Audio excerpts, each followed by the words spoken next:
Welcome back to my Country Sparkles channel. I am Rachel, and today I am going to be showing you how to make freezer hash browns. The first step in working with any produce is to first wash it. So let's get these potatoes over to the sink and get them washed for our hash browns. I almost forgot, before we get started, I was going to tell you what kind of potatoes I have here. So first I have just your basic normal russet potato, homegrown here in Idaho, and then I have, these are called Huckleberry Gold potatoes. They are super yummy and sweet. I buy them from a local farmer here in Idaho. So I am going to be demonstrating both. Okay, here we have our potatoes moved over to our sink, and all I'm going to do is use warm water to rinse them off. I have a little produce scrubby here just to get all the dirt off. Rinse them, and then you just transfer them over to a towel and let to dry off a little bit while you finish washing all your potatoes off.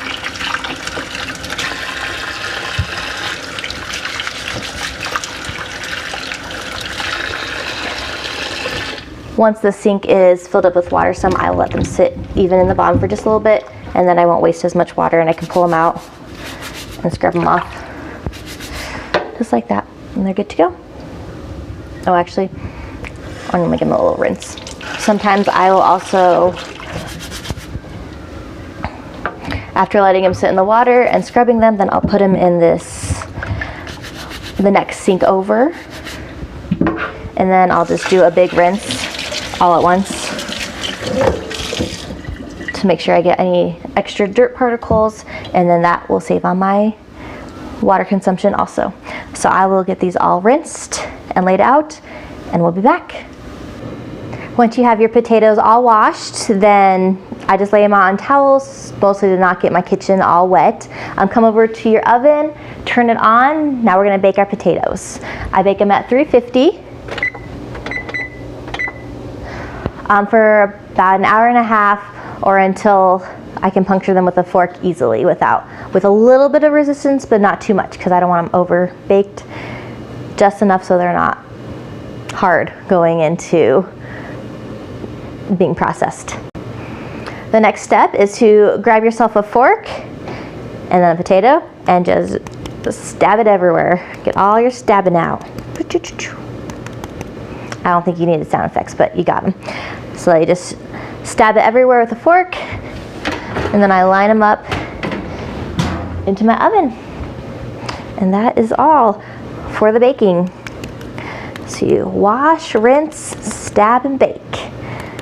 Step one for making hash browns. It's been about an hour and 15 minutes. So let's check our potatoes, see where they're at. Okay, so I'm just gonna poke some of the bigger ones with a fork in. Good. There might be just, oops, a touch softer than I'd like. They're pretty good. They've got a little bit of resistance, but not too much. So they're perfect, and they are gonna come out. And that's it for baking. Here are all my potatoes taken out of the oven. I just put them on the counter to cool off some, and then once they're cooled, I'll put them in the fridge to get them really cold, and then because I like to shred them best when they're cold. I feel like they stay together best like that. After your potatoes have baked and cooled, I like to cool mine in the fridge to make sure they're nice and cool, even in the center. Then it is time to shred them up and get them ready to be hash browned. I have my Bosch here with a shredding attachment, and I'll just show you how that works really quick, and then I'll shred up a whole bunch. All you do to shred the potatoes is make sure you have the lid on, the shredding attachment in. Here's the shredding disc. That's what it looks like. It's got lots of little holes, shredding spots in it, so it works out very well.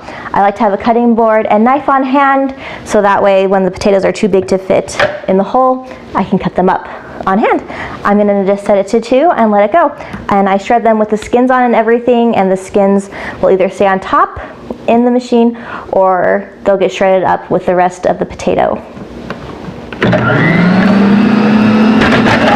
Make sure you use the pushing bar thing that they have.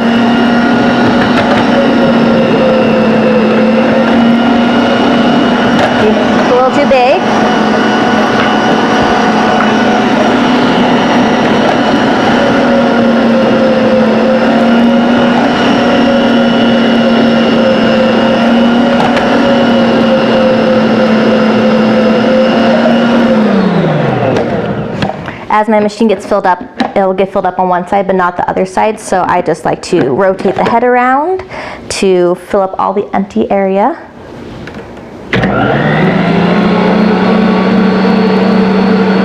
That's not gonna fit.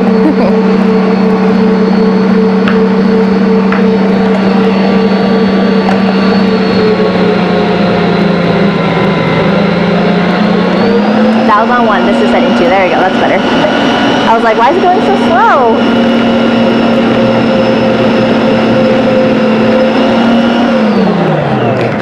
slow? Okay, now let me show you what it looks like, all shredded. So the top here, you see some of the peels are still there on the top.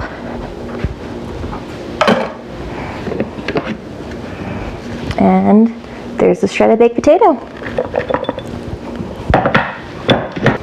For freezing your baked shredded potatoes and making them freezer hash browns, all you have to do now after shredding them is just get a Ziploc and a permanent marker, write hash browns and the date on your Ziploc, and then fill the Ziploc up with hash browns. So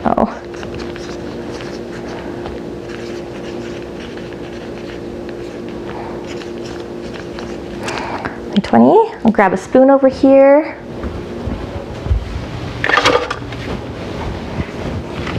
And then I'll take my Ziploc that's labeled and I'll just fill it up. And that is all you need to do for freezer hash browns.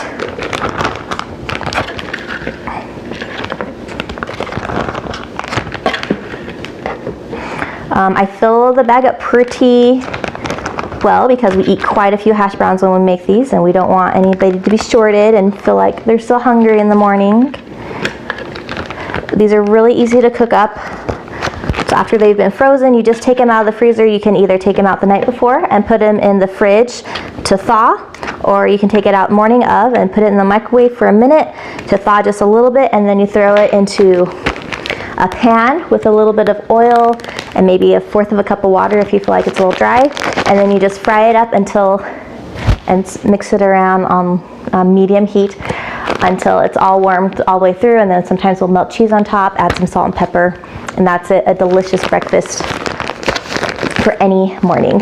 And there are my freezer hash browns. If you liked this video, please like it and subscribe down below. If you have any questions or comments, please leave them in the comment section and I will get back to them. Thank you for joining me in this video, and I hope to see you next time.